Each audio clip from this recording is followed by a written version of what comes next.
Laurie Heineman, born August 4, 1948, is an American actress and teacher, probably best known for the role of Myra in the John G. Avildsen film, Save the Tiger, and for originating the role of Sharlene Frame on Another World.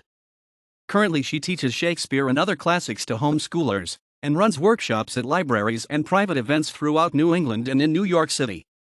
Heineman is a board-certified art therapist who brings spoken word events to seniors, and she is an experienced teacher, and the co-author of a book on teaching Shakespeare, AP Classroom, A Midsummer Night's Dream.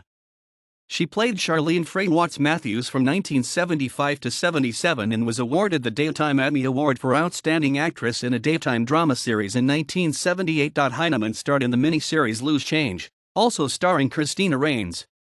She had an earlier daytime role on As the World Turns, as Mary Jackson, 1961 to 66. Other films in which she appeared were The Lady in Red and the satire All the President's Women. She made periodic guest appearances on such primetime series as Kaz, Lou Grant, Heart to Heart, The Incredible Hulk, The Streets of San Francisco, Rafferty, TV series, and Law and Order. She co-starred in the television miniseries Studs Lonigan, and in such television movies as Terror on the 40th Floor. Most recently, she appeared as herself in the documentaries A Touch of Greatness, about her teacher and mentor, Albert Cullum, and the BBC's Hollywood Greats documentary on Jack Lemmon, accessed August 9, 2015.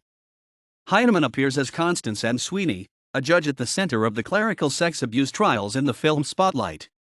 Heineman appeared on, off, and off-Broadway and in theatrical productions around the nation, including comedies, dramas, and numerous Shakespearean productions.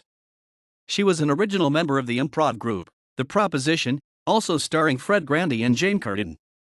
As a child she appeared in Naked City, Season 3, Episode 23, March 3, 1962, the one marked Hot Giz Gold, and East Side/West Side, as well as on live television in the U.S. Steel Hour. == References ==